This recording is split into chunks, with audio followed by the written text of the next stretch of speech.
Has anything surprised you in this process of this kind of international release? Has it surprised you at all? That in itself surprised me. Like, yeah, for this to happen for my solo stuff was totally unexpected. You know, the solo thing was something I did in my spare time because I could, without all that much commercial ambition or any ambition apart from an artistic ambition. So I guess it's ironic yet also makes sense that it is kind of it's working so far. Yeah. In terms of the shows, you're playing some interesting cities around the world. Have there been any shows that just haven't gone well, that have gone south? Yeah, absolutely, always. Paris, total disaster. Turned up at this venue, full backline, ready for a rock concert, and it was a hole-in-the-wall Parisian bar that the stage was barely big enough for me to fit on with my pedals, let alone with my full band. Was the stage like just a bench? I mean, yeah, it was tiny. I mean, the space itself wasn't that small. It was great, and people came, which is you make these things work. I mean, that's not even that much of a disaster.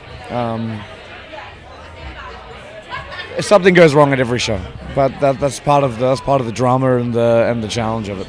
But you've always adapted to whatever space you play in and made it work, whether there's 2 people in the room or 200 or 2,000. Yeah. It's I've played shows to nobody, and they've been some of the best shows I've ever done. But that's fine. Yeah. There wasn't even any music involved in those. Oh, they were just magical. They just had it was all aura. Yes, you transported to another world. Yeah, it was transcendental, absolute magic. Some of them, yeah. So you go through till Christmas and then you're back to Australia? Yeah, I get back to Australia just before Christmas and take it easy for a bit, which will be nice, and then do Laneway Festival, and then come back here. I guess come back here, go back to the UK and Europe, go to Asia. I did some touring in China and Japan before that, so I'd like to go back there and do that again and just keep trying to make it work.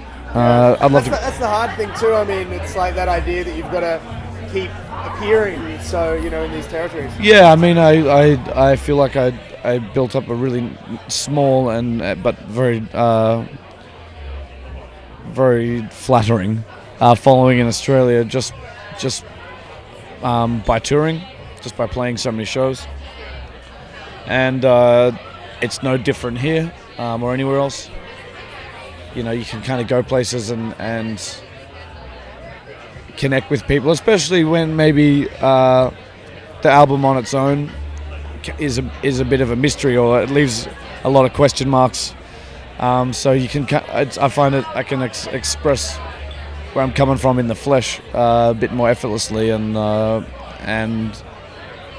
hopefully people connect with that, and then I keep doing it. So yeah.